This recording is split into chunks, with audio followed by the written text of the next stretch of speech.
I'm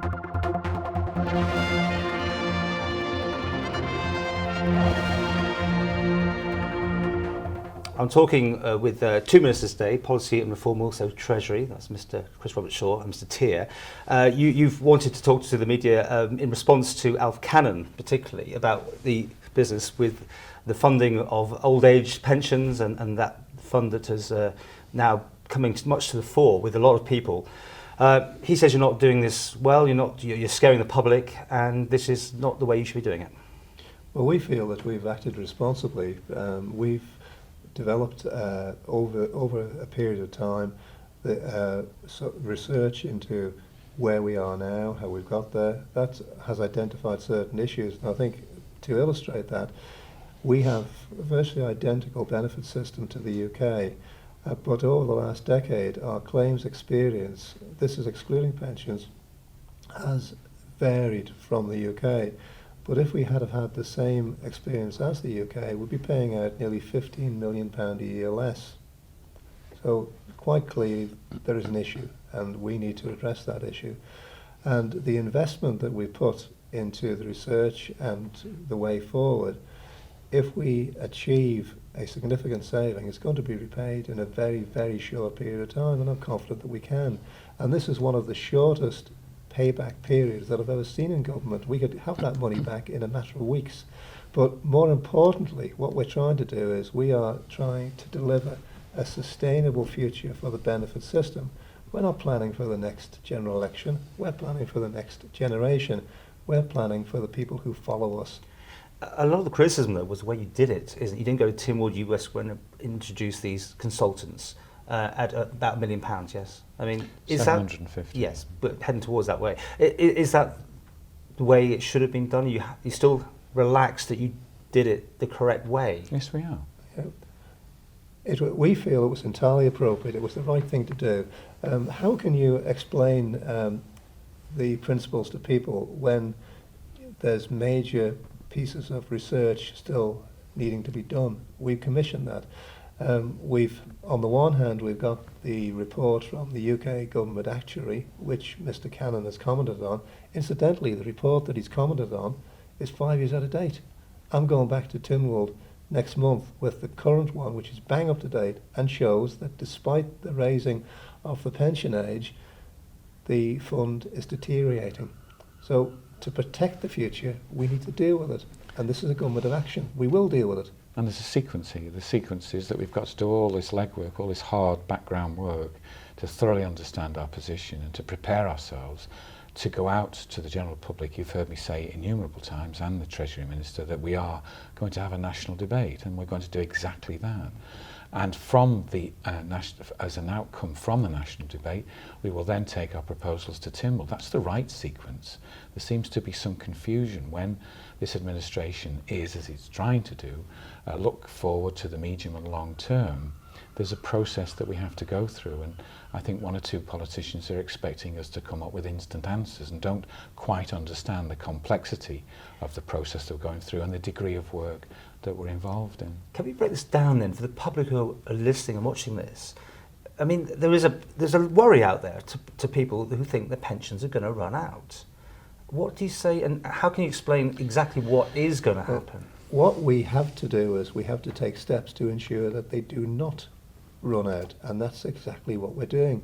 To go back to something that myself and Minister Robertshaw said before, we're trying to reach a point where we have a sustainable benefit system going into the future. There's no point in us making short-term promises hoping that we get re-elected. That's not right. What we want to do is we want to protect the next generation and to bring fairness across the generations. How much do you have control of this? Because so many things are linked with the UK, are they not, on benefits and pensions? Are you not just tied in? Well, this is why the whole process is complex and why it needs so much work, because we not only have to identify what is right for the Isle of Man, but we have to correlate it to what the position is with regard to the UK and what the UK are doing. So it's a multi-dimensional challenge, this, that we face, and we're determined to get it right. And you won't get it right by rushing fences or failing to take the appropriate consultancy advice. Who should be worried? What age range are we talking about that should be concerned? If we get this right, nobody should be worried, because the whole point is that we're determined to protect current pensioners, but we're not going to disregard in that process our children and grandchildren. We've got an absolute duty of care to get this right, and we will do it, but we don't do it overnight. And I really am disappointed with the way Alf Cannan has created this outburst and tried to diminish all the work that's going on. But I'm particularly concerned for two reasons. The first reason is that he is the chairman of the Public Accounts Committee and is looking at this very point. And yet here he is, midstream, as it were, in that work, coming out with a prejudiced view. He's taken a position. So really, what is the point of the committee carrying on? So do you want him removed from that? I think he should consider his position. Yes, I do. In this present inquiry, what's the point of having these important scrutiny committees do their work if the chairman's going to rush out into the public arena starting to talk about short-term issues? It's just simply not correct. Now, the other point that I'm upset about is the fact that he said, we shouldn't be worrying about the state pension issue. That's not a matter of concern. It is, and we're dealing with it, as we've explained. He said we should be concerning ourselves with the public sector pension matters. Now, he's suddenly forgotten that for the last 2.5 years he's been chairman of the Civil Service Commission, and he's been vice chairman of the PSPA, the Public Sector Pensions Authority. He was in the ideal position to grasp the matters in hand and to deal with them. But what he actually did was waited for a couple of weeks after he'd stepped down from those positions and then accused government of not acting. Well, what has government done? When I got appointed as Minister of Policy and Reform, the Chief Minister asked me then to become Chairman of the Civil Service Commission and Vice Chairman of PSPA. And in the last week, we have put together a Tynwald working party to look at these very matters. So the matters he should have dealt with, we're now dealing with. So I think his comments are almost verging on the ridiculous. He said this days ago now. Why have you left it so long to make a reply to it? Because it's out there in the media and people have taken it on board, and people do hear these things. They do worry about it. I mean, you've got a lot of people concerned, have you not? Well, he came out in the press on Wednesday, I believe. It's only Friday. We don't rush offences. We think carefully about these issues. That's what we've done now. We'll continue to deliberate on the big issues, and in due course we will take the matters out to the general public, and I'm sure give them reassurance that their government has been working hard for their future. You say he should consider his position. Can he be removed? Does Chief Minister have the power to take him off that? No. It's a parliamentary matter, and it's a matter for his conscience in the end. But scrutiny committees are very important components of the way government works, and I don't think it helps if the chairman of such an important scrutiny committee compromises the committee work. We'll wait to hear from him. I'm sure he'll be in touch on this. But Brenda Cannell's also come out against, agreeing with Alf Cannan, basically. Well, she's jumping on the bandwagon, isn't she? And she's very successful jumping on bandwagons. If I give you two illustrations, your viewers may recall that I wanted to alter the transport arrangements for young people with learning difficulties going to Eastcliff. Now, that was going to deliver, in my opinion, a better service at half the cost. She brought forward a Tynwald motion to get it stopped. In effect, it was delayed by 2 months. About 3 or 4 months after the system was introduced, I got phone calls from some of the parents saying, "Thank you very much. Our child is much more independent now, and you've done them a favour, and we're sorry about the controversy." And then let's have a look at the breast care. Now, she led the charge, as it were, that there shouldn't be any change to the breast care arrangements at Nobles, and then she's had a conversion on the road to Damascus. All of a sudden now the new system, which Minister Anderson brought in the face of sustained opposition, is recognised to be far superior, and she then wanted to support it, so she was chair of the charity, although I understand that she isn't now. So really, she's very good at jumping on bandwagons, but what she achieved, what she delivered, you could put it on the back of a postage stamp. That's quite critical.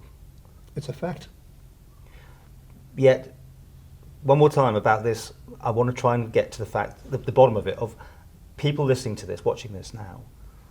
The people who listen to this, they've got a choice between listening to headline-grabbing politicians trying to generate fear on the one hand, or the administration that is quietly and deliberately working very hard towards a sustainable future and a full engagement with the people, so that everybody can, and that includes the silent majority, which is a challenge for us and the media, by the way, so that the government and the people of the Isle of Man have confidence in the way forward.